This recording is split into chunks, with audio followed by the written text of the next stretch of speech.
Venom number 15 was published few days ago as a tie-in to the dark web run with this impressive cover showing Dylan as Codex fighting his father Eddie Brock, also known as Bedlam. Eddie met the Goblin Queen and her ally Chasm in the Limbo, and they promised to help him saving his son, but not without a cost. Chasm managed to remove the memories of Dylan from Eddie's mind and turned him back into the violent brute he once was. Controlled by Chasm, Eddie attacked the X-Men base in order to distract them and allow Hallows Eve to get into the base and bring Goblin Queen the Cerebro drive she has been seeking to obtain. Sync overpowered Eddie and forced him to flee in panic, remarking that someone hurt him and stole Venom away from him, and eventually turned to the future King in Black known as Bedlam, but only to be interrupted by Dylan. They start fighting, with Eddie telling his son that he is not the Venom he knows. Dylan tells Eddie that it was him who said that pain would make him stronger, and stabbed him in the heart and left him to die before summoning a katana.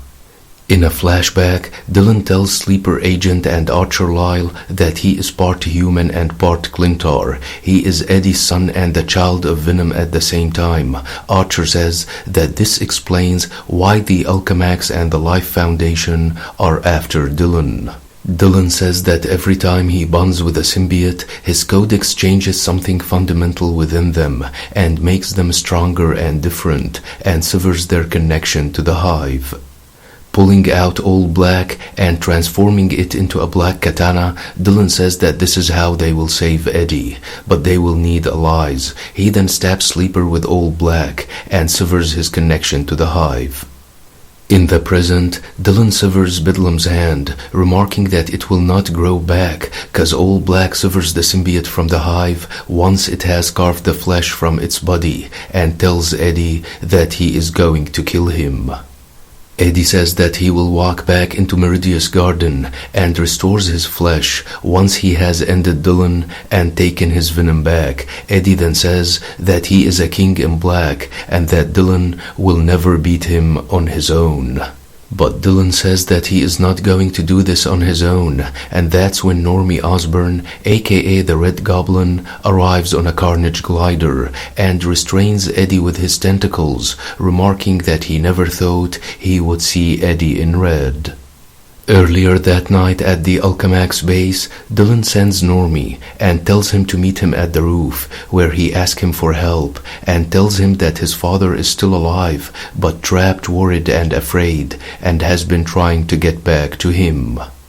Turning to Venom, Dylan tells Normie that he needs his help to save Eddie and pulls out a canister containing a red, white and black symbiote, remarking that he knows what it means to be a host and that he came asking Normie's help cause he considers him a real friend. With that, Normie bonded with the symbiote and turned to the Red Goblin.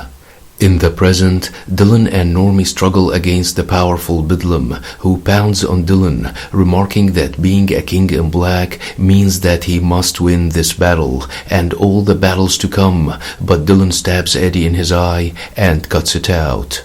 Roaring in pain, Eddie tells Dylan, who turns into Codex, that he is not Venom. Knowing that Codex can beat him, Eddie says that he wants to run away, but he is thrilled by the idea of staying and fighting.